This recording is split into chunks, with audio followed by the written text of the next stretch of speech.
qeyd edeyim ki, başqa şəhid balalarımız olduğu kimi, Vüsal da Şuşa şəhərinə qədər, ora qədər döyüşüb gelir. 8 noyabrda elə qələbə günü demək olar ki, Vüsal 44-cü günü şəhid olur. Onun torpağa tapşırılan günüdür. Yəni 9-unda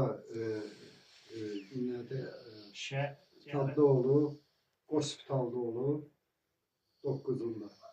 10-unda da doğulduğu məkana gətirilir. Həmin günü də torpağa tapşırılır.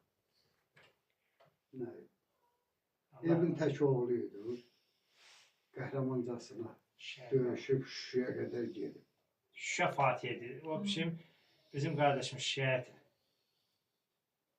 Vüsal Zahirov Şuşurov Şuşa Fatihi'dir. Biz onu Şuşa Fatihi bilirik. Şuşa Fatihi'yi de tanıyırıq. Şuşa Fatihi'ndə bugün belə qürurla deyir ki, Vüsal Şuşa Fatihi'dir. Vüsal kimi Şuşa Fatihlərin hamısına Allah rəhmət etsin deyir. Vüsalın timsalında bütün şəhidlərimizə rüşad olsun deyir. Allah sizlərə səbir versin. Allah sizlərə dəyməsin. Allah sizi var eləsin.